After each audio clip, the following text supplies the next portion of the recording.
தமிழ்நாடு தெய்வத்தின் வாசம் நிறைந்த மண். எங்கு பார்த்தாலும் பிள்ளையாரின் அருளும் பிள்ளையாரின் சின்னமும்.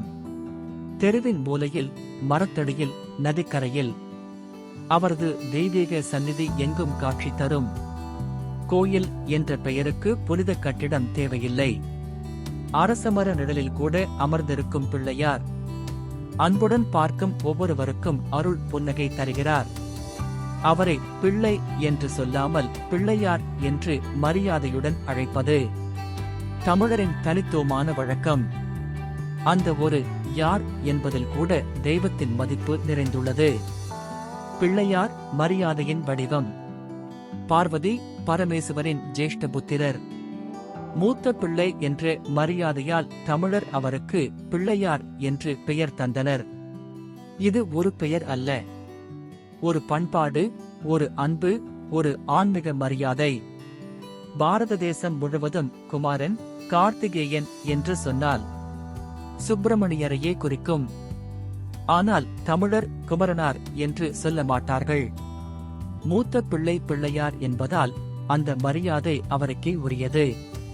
பிரணவத்தின் வடிவம். பிள்ளையார் குழந்தை போல் தோன்றினாலும் அவரே ஆதிமூலம், ஆரம்பம், பிரணவத்தின் உருவம். ஓம்காரம் உச்சரிக்கும் போது நம் மனதில் எழும் அதிர்வுதான் பிள்ளையாரின் தும்பிக்கை. அவரின் முகம் பிரபஞ்சத்தின் முதல் ஒளி.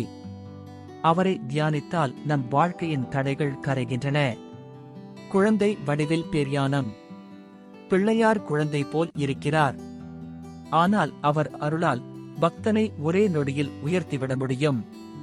அவர் சிரிப்பில் தெய்வத்தின் குரல் ஒலிக்கிறது. அவர் கண்களில் பிரணவ ஒளி பிரகாசிக்கிறது.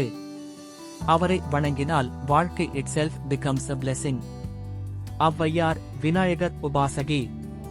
பெரிய யோகினியான ஔவையார் விநாயகரை புருவ மத்தியில் தியானித்து விநாயகர் அகவலை என்ற மகா யோக பாடலை அருளினாள். அதை கூறுபவர்க்கு பரமஞானம் உண்டாகும் என்று சொல்லப்படுகிறது. அவள் தினமும் பிள்ளையாருக்கு பூஜை செய்து கொண்டிருந்தாள். அது அவளுக்கு சுவாசம் போல.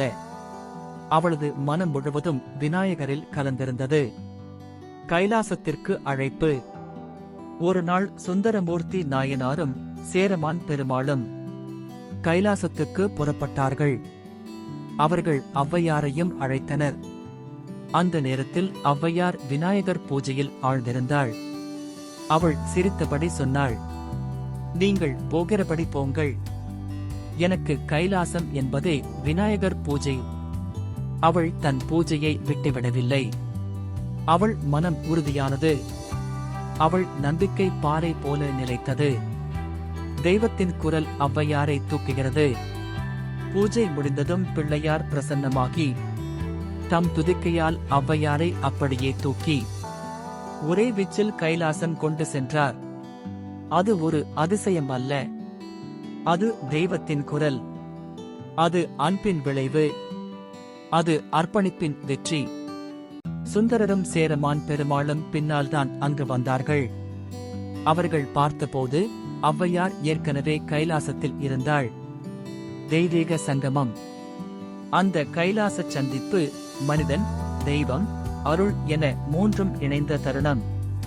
அங்கே சேரமான் பெருமாள் திருக்கைலாய ஞான உலாவை பாடினார். அந்த பாடல், அந்த ஒலி இன்றும் ஒவ்வொரு ஆன்மாவிலும் ஒலிக்கிறது. அந்த ஒலிதான் தெய்வத்தின் குரல். அருணகிரிநாதரின் புகழ். இந்த நிகழ்ச்சியை அருணகிரிநாதர் தன் திருப்புகழில் பாடினார். அது ஒரு பாடல் அல்ல, அது தெய்வத்தின் அனுபவம்.